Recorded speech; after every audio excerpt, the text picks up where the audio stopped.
did we get here, Jeff, where torpedo bats are all of a sudden all the rage? When was the first torpedo bat used in Major League Baseball? In the 2024 season, I believe it was Giancarlo Stanton. And, you know, when he had that October that he had last year, Dan, 7 home runs, 14 games. And like, I feel like a clown, honestly, that I didn't notice it because it's such a different implement, right? Like, you see it especially with Jazz Chisholm. It just looks different. And clearly it's hitting different for some of these Yankees players. And 15 home runs over the first 3 games. It was quite the showing by that team. What is the approval process for something like this, that using this bat and then getting Major League Baseball to sign off on it? It's actually a lot simpler than you would think. There are 41 manufacturing companies that are allowed by Major League Baseball's approval process to make bats. And as long as you have bats within specific specs, it can't be longer than 42 inches. The barrel can't be bigger than 2.61 inches in diameter. The handle has to be, I think, 0.86 inches. As long as it's within those parameters and it remains a smooth cylinder, you can kind of distribute the weight however you want. And honestly, I'm surprised that it took this long for it to happen, because the logic behind it, that Aaron Leonard, who's now a coach with the Miami Marlins and was with the Yankees at the time and is an MIT educated physics professor, like, the logic that he had, it's kind of simple. Imagine a bat as something where you have a wood budget, right? You have a specific amount of weight and mass to distribute over this implement. How do you want to spend your budget? Where do you want to put the majority of the wood or the majority of the mass? It kind of makes sense to put it where you strike the ball most frequently. And that's about 6 or 7 inches down from the end of the bat.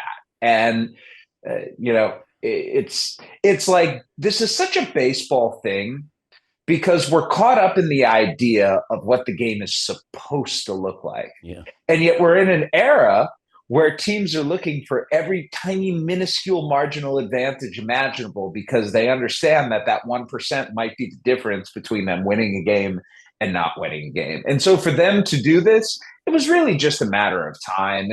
And more than that, this reminds me a lot of back when the Rays started using the opener, right? Like any other organization, you would have tried to do that with the pitchers. What? We're going to start a relief pitcher? What's the point of this?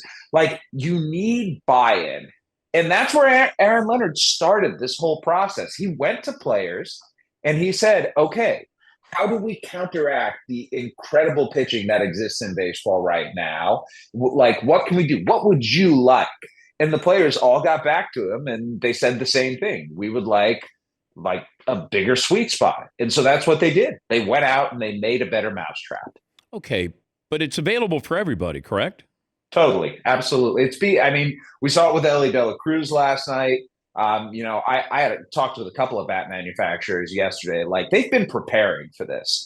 Like, they went around during spring training this year, and there was a whole lot more intrigue among players beyond just the Yankees, to the point where, all of the major ones at least, have the ability to now turn a bat like this on their lathes. And so this is going to answer the poll question. This is going to be common. And this is going to be something that is the new normal in baseball. Now, is everyone going to use it? No, of course not, because bats are all about feel. And if a guy orders a torpedo bat and he's all in on it, and then he goes 0 for 6, he might say, I'm going to throw this into the wood pile, burn it. I don't ever want to see it again. But guys who are finding success this early, they're going to lean into it. And I think I'm not going to say this is directly attributable to the torpedo bat, but it would not surprise me to see an increase in offense in baseball this year on account of better equipment. And baseball can't, have a problem with that if there's more offense. No.